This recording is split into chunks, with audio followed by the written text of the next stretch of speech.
os consulados estão com os cofres cheios, não? É bastante, né? Pelos números que a gente pode perceber aí na tabela, sobretudo com relação àquilo que foi arrecadado com a taxa da cidadania. Cofre cheio é até como é que se diz? Um understatement, né? Uma subavaliação, porque é muito, muito dinheiro. E por essa tabela, né, nós podemos perceber que os 7 consulados no Brasil arrecadaram só com os reconhecimentos de cidadania, arrecadaram um total de 6.158.000 euros. Ou seja, a arrecadação é de mais de 6 milhões de euros só com o reconhecimento de cidadania. Liderado pelo Consulado de São Paulo, com praticamente 1.900.000 euros, e depois Curitiba, com quase 1.200.000 euros. Isso transformado em reais pela taxa que os próprios consulados usam, né, do primeiro trimestre de 2020, esses 6.158.000 reais significam, esses 6.158.000 euros significam 28 milhões de reais, né? 28 milhões de reais somente em 2019.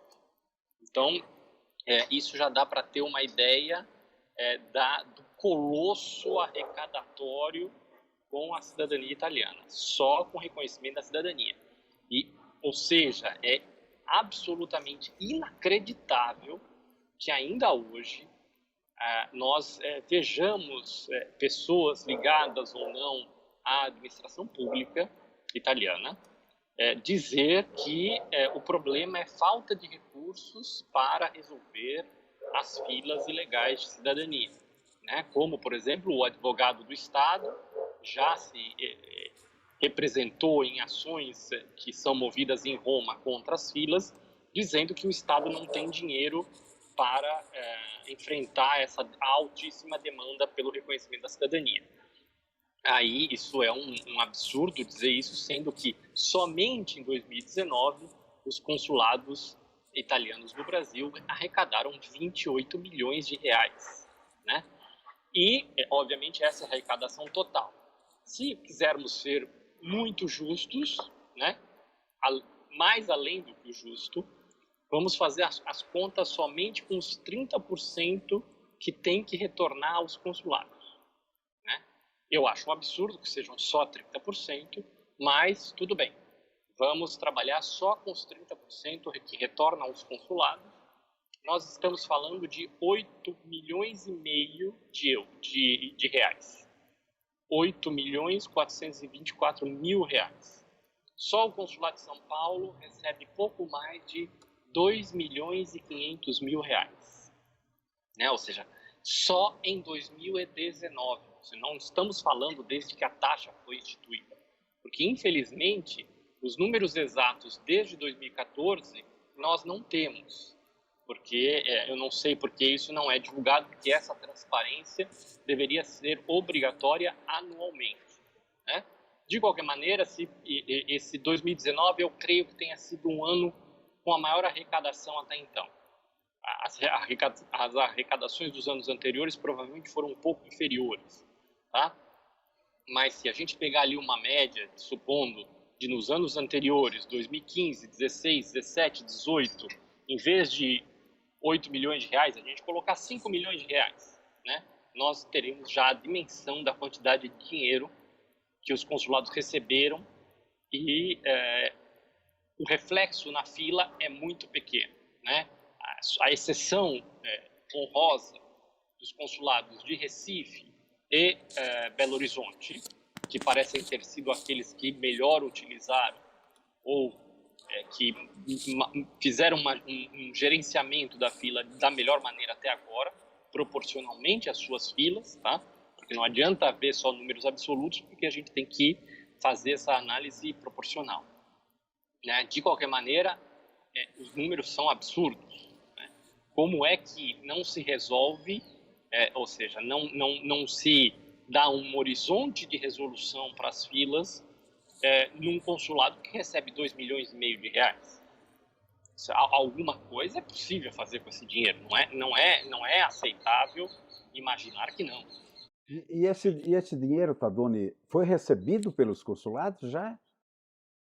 Não, ainda não, né? Esse dinheiro é o arrecadado, nós não sabemos exatamente quando isso virá. Já várias transferências foram feitas nos anos anteriores, cujo destino, infelizmente, é incerto, porque não há transparência na prestação de contas desse dinheiro recebido. Isso nós já diversas vezes relatamos. Na reunião de novembro do ano passado, o embaixador Bernardini havia dito que os consulados tiveram que usar esse dinheiro para suas despesas correntes, ou seja, aluguel, conta de luz, água, manutenção, limpeza.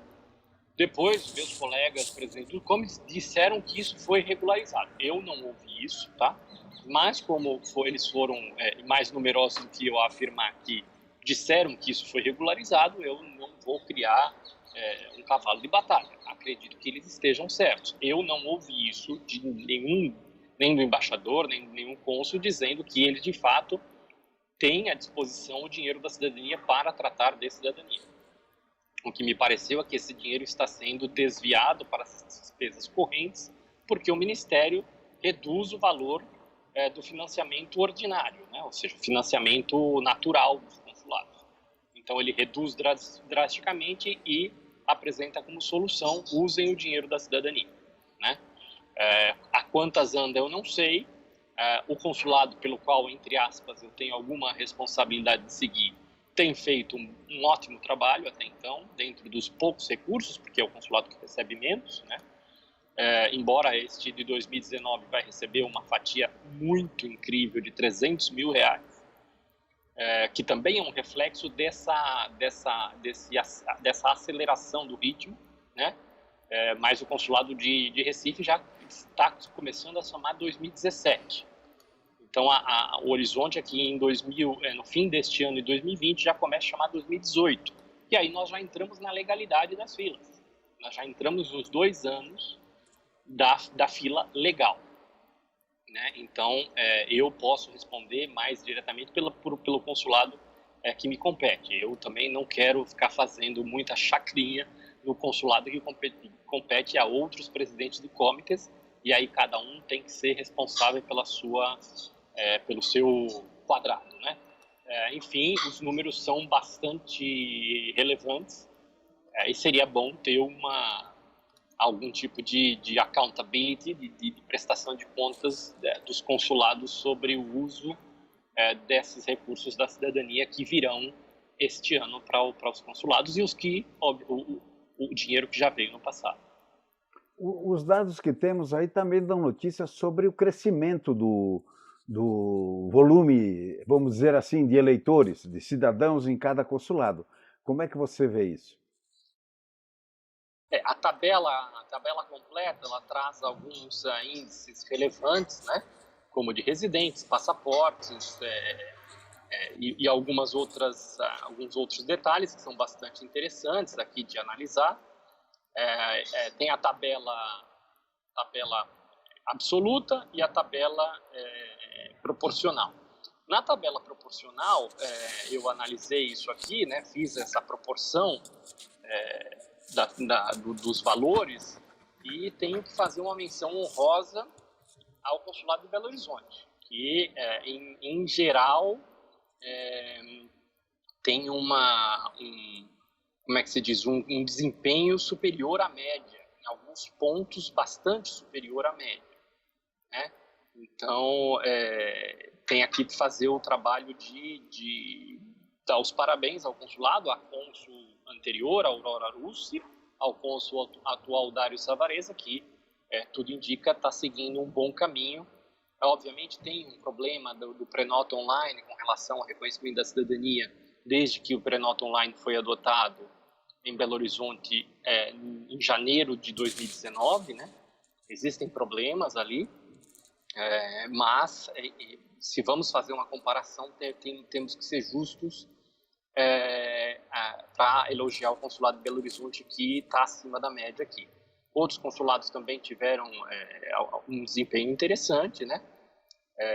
São Paulo, né, com os passaportes, embora proporcionalmente a emissão de passaportes em Belo Horizonte até um pouco superior. No quesito passaporte, obviamente, o pior desempenho, não vem como surpresa para ninguém, é o consulado de Curitiba, né, com pior desempenho com relação aos passaportes. Com relação a alguns outros temas, também deixa um pouco a desejar. E nota-se também em 2019, que é algo que o cônsul-geral de São Paulo, Filipe Larosa, já tinha citado na reunião de novembro, que é uma bonífica que São Paulo fez no AIRE, cancelando mais de 20 mil cidadãos inscritos, provavelmente por irreperibilitar, ou seja, porque a pessoa não tinha um endereço conhecido há muito tempo, posições que já estavam há muito tempo com problemas. São Paulo fez uma limpeza, uma rapa, digamos assim, bastante evidente. Para você ter uma ideia, representa 8% dos residentes que foram cancelados em São Paulo. O consulado que se aproxima mais de São Paulo é Curitiba, com 0,72%. São Paulo com 8,07% e Curitiba com 0,72%. Esses cancelamentos, Tadoni, não tem nada a ver com as cidadanias canceladas, não? Não, absolutamente nenhuma relação. Muito provavelmente são pessoas com posições com falta de endereço, pessoas que há muitos e muitos anos não atualizam seus dados, e aí não é cancelamento de cidadania, porque isso não existe, tá? Cancelamento de cidadania em si não existe. A gente usa muito essa expressão, muitas pessoas usam essa expressão de uma forma bastante imprópria, porque não ocorre um cancelamento de cidadania em alguns casos, quando há fraudes na Itália. O que ocorre é um vício inicial de forma que significa que aquele reconhecimento foi ilegítimo. Ou seja, ele é nulo, nunca deveria ter acontecido. Tá? Porque cidadania não se cancela dessa forma. Uhum. É uma coisa que as pessoas têm que ter bem claro. Mas, de qualquer maneira, isso são cancelamentos de AIRE. Se a pessoa aparecer agora e informar o seu endereço, ele é imediatamente inscrito novamente. Não tem absolutamente nenhum prejuízo nesse sentido. Né? Então, é positivo que os consulados façam essa limpa para ter um retrato mais fiel dos residentes na circunscrição. Né? E é nítido essa diferença, para se ter uma ideia. São Paulo, com 253 mil inscritos, cancelou 20.425. Curitiba, com 111 mil inscritos, cancelou 800. Então, é essa proporção de 8% em São Paulo e 0,72% em Curitiba. Tá? Só para se ter uma ideia, que eu acho que desses dados gerais, o mais relevante são esses cancelamentos por inatividade, digamos assim. Isso, obviamente, o consulado deveria informar o que causou esses cancelamentos, mas eu, por ter trabalhado também já em consulado, eu suponho, com alguma base, que seja isso, seja uma bonífica de limpeza dos residentes para que o retrato seja mais fiel ao que realmente ele é. Né? E, no mais, o resto são dados que são iguais à média, né? E o mais relevante dessa tabela é justamente essa questão do dinheiro da cidadania, que é um colosso de recurso, e o argumento de que não se pode resolver a fila por falta de dinheiro, ele hoje em dia, já desde 2016, 2017, já carece absolutamente sentido, porque o dinheiro existe e se for utilizado como se deve, a fila se resolve. Imagine só o consulado de São Paulo com um bom gerenciamento. Obviamente que eu não culpo só o cônsul, tá? Eu sou muito crítico a várias coisas que os consulados fazem, mas realmente não é uma culpa só do cônsul, porque se de fato o Ministério corta o financiamento ordinário e faz com que o consulado se veja obrigado a usar o dinheiro da cidadania para pagar papel higiênico, copeira, porteiro e etc., realmente fica bastante difícil trabalhar. Tá? Se o dinheiro for utilizado para o que se deve, um bom gerenciamento, imagine que não se consegue resolver com 2,5 milhões de reais.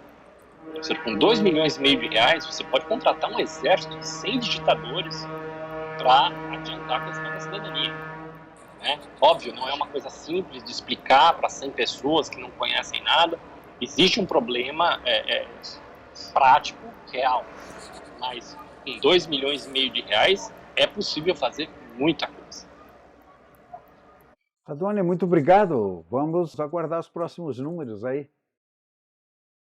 O interessante seria ouvir, né, alguns responsáveis, se eles têm algo a dizer, né? Seria interessante que eles se pronunciassem sobre esses números, né? São Paulo com 2,5 milhões, Curitiba com 1,6 milhões e etc. e tal. Como é que eles vão utilizar esse dinheiro? Né?